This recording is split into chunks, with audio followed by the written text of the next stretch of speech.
NCR Bundelkhand economic corridor, Yamuna Ganga और Delhi Dehradun expressway land bank initiative.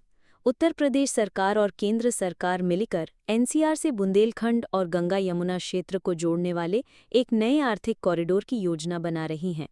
इस multi corridor पहल में Delhi Dehradun expressway, Bundelkhand expressway, Yamuna expressway और प्रस्तावित गंगा एक्सप्रेसवे जैसे मार्ग शामिल हैं। लक्ष्य यह है कि दिल्ली एनसीआर की औद्योगिक गतिविधियों को उत्तरी और मध्य भारत के पिछड़े क्षेत्रों से जोड़ा जाए, जिससे निवेश, रोजगार और पर्यटन को बढ़ावा मिले। दिल्ली देहरादून एक्सप्रेसवे पहले से ही निर्माणाधीन है। ये 210 किलोमीटर लंबा ग्रीनफील्ड मार्ग दिल्ली को उत्तराखंड की राजधानी से महज 2.5 घंटे में जोड़ देगा। इसी तरह बुंदेलखंड एक्सप्रेसवे उत्तर प्रदेश के औद्योगिक बेल्ट इटावा से चित्रकूट तक 296 किलोमीटर की तेज सड़क प्रदान करता है।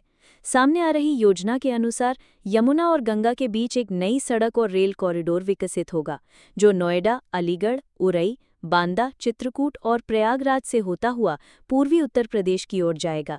इससे दिल्ली और एनसीआर के उद्योगपति बुंदेलखंड और गंगा यमुना दोआब में भूमि खरीद या लीज पर ले सकेंगे, क्योंकि राज्य सरकार इन एक्सप्रेसवे के किनारे लैंड बैंक विकसित कर रही है। इन लैंड बैंक क्षेत्रों में औद्योगिक पार्क, कृषि प्रसंस्करण इकाइयां, लॉजिस्टिक हब और आईटी पार्क स्थापित किए जाएंगे। सड़क और रेल कनेक्टिविटी के साथ बिजली, पानी और दूरसंचार जैसी बुनियादी सुविधाओं का क्लस्टर बनाया जाएगा, ताकि निवेशकों को न्यूनतम रुकावटों का सामना करना पड़े।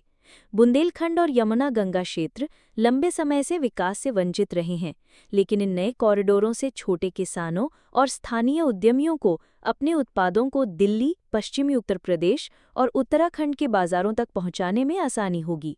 पर्यटन भी बढ़ने की उम्मीद है। चित्रकूट के धार्मिक स्थल, बांदा के किलों और उत्तराखंड की प्राकृतिक सुंदरता तक सड़कों के सुधरने से ज्यादा लोग आकर्षित होंगे।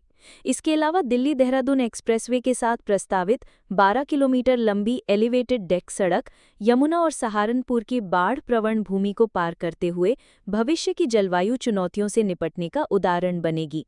इस बहुआयामी परियोजना का उद्देश्य न केवल यातायात में सुधार करना है, बल्कि क्षेत्रीय असमानता को कम करना और निवेश का भूगोल बदलना भी है।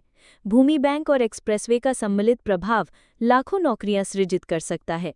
यदि आप इन उभरते कॉरिडोरों में रुचि रखते हैं, तो इस वीडियो को लाइक करें और हमारे चैनल को सब्सक्राइब करें, ताकि आपको भविष्य के अपडेट समय पर मिल सके।